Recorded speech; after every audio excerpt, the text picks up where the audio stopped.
So there are 3 special clinical science symposium that we have planned for the ASCO 2020 meeting. I'm really excited about all 3. The first is one that's dear to our hearts at Sarah Cannon. Tony Greco is one of our founders, and his area of interest is cancer of unknown primary.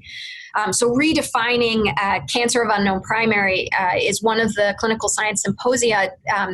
I've learned as a result of working at Sarah Cannon that cancers of unknown primary are just cancers where the primary is tiny, as small as a grain of sand, and then the cancer learns to spread. And so it is often a metastatic cancer without an obvious primary. And so how do you figure out how to treat it? So there are RNA and protein assays, cancer classifiers, molecular cancer classifiers that have been used previously.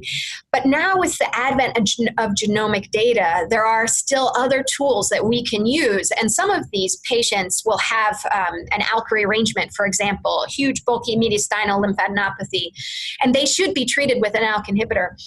So this clinical science symposium will show how we can incorporate all of the data into a diagnosis and treatment plan for these patients.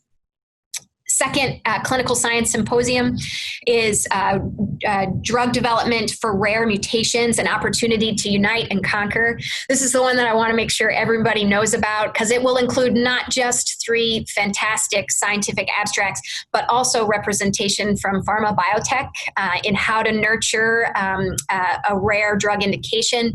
There's a representative from the FDA, Dr. Lemery, who will be discussing how behind closed doors at the FDA, approval decisions are made.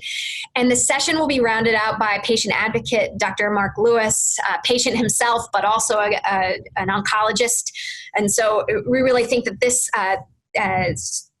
runs the spectrum of stakeholders that is so important and relevant to Skip Burris's theme, Unite and Conquer, at ASCO this year.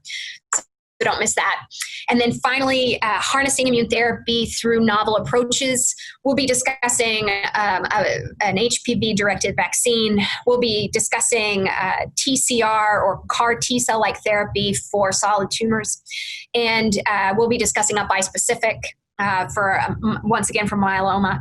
And I think these are the next wave of drugs being evaluated in our phase 1 clinics for the treatment of patients after checkpoint inhibitors, like we were talking about. There certainly is a need to figure out other more efficient and more effective ways to target the immune system for many of our patients.